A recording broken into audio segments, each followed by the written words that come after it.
Furling crane is, Yeah. is the base technique for that. Okay. We rolling already? Yes, we are. Yes. Okay. All right. Describe. In response to the video posted by Daniel, this is how we would look at it in American Kenpo from my perspective. We got Clark's perspective. Now here's a little bit of Chris's perspective. Let's talk about the attack for a second. As Clark comes in the video, what I saw from the perspective of the camera is one arm was lower than the other. Which his foundation and his structure is already compromised. You already have one shoulder slightly in front of the other, which dictates what I'm going to do. But before we get to that, let's take a basic ideal idea of a two-handed choke. This is a strangulation. He wants to cut either the blood to the brain or the oxygen to the brain. Either way, I'm out. I have to attack the attack, and I can do that several different ways. In American Kenpo, we talk about, can you drop one arm? When I want to attack the attack, there's really 4 different ways I can do it. I can attack under, I can attack in, I can attack over, and then over and through. So we have those 4 levels of attack. And so depending on the intent, is Clark going to be straight armed, or is he going to pull me in, or is he going to grab and then push me out? That's the method of intent. What we're not seeing in the original video is we're seeing a zombie choke, which I've never seen a zombie choke before. This is a zombie choke, right? No, there's some intent behind it. So depending on the intent determines the response. So we're going to look at 4 different responses depending upon the intent.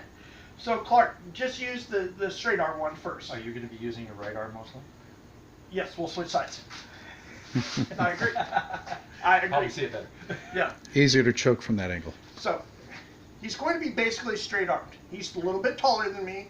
I've got to worry about his height immediately. I've got to attack the attack and modify his height, his width, and his depth, hopefully at the same time. So with this, because his arms are straight, I'm going to go under. We've got several different techniques for this. We've got heavenly ascent. We've got thrusting wedge. We've got destructive twins. I'm going to take the heavenly ascent motion.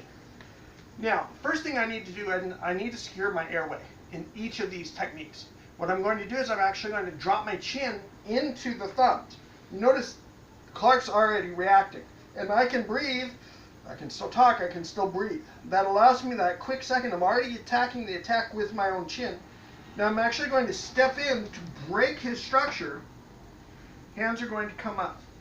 Notice as I come up, his reaction is to go backwards. Doesn't matter if I actually hit him with this, but it's to get the arms off of me. From that point, I'm going to use my left hand and use frictional pull to pull him into the elbow to the sternum, and then I'm going to continue that motion using a human xylophone up to his head.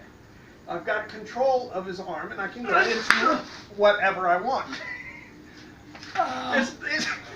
It's nice being able to move 6'3" and 250 pounds of meat. Meat bag. Yeah, right. Move the meat bag. Hear that, Dr. Dave? He comes in again. Now, instead of being straight armed, he's going to pull me in.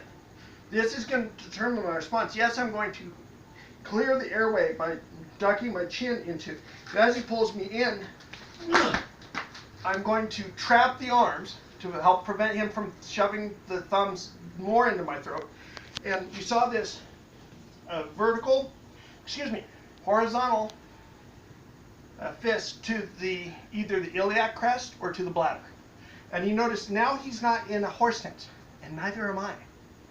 I've canceled his height and his depth at the same time while maintaining my posture and my position.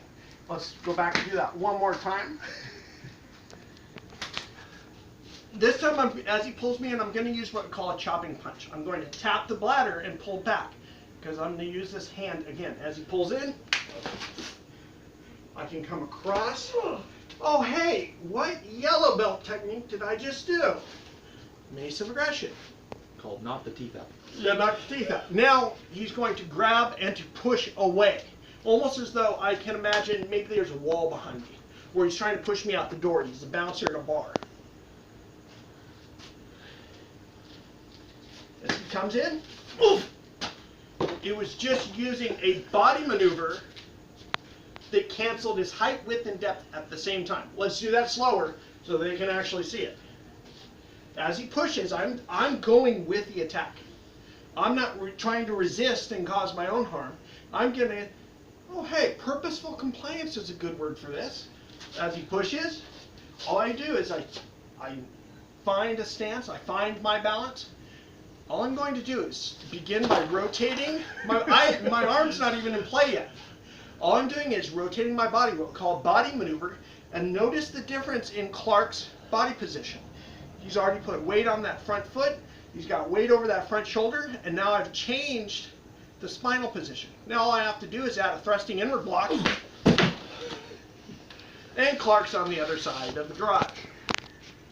So here we saw 4 different methods.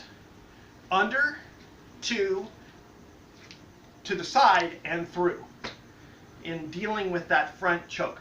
Just remember, whatever the method of intent is the method of response. We'll pause there, and we'll come back and talk about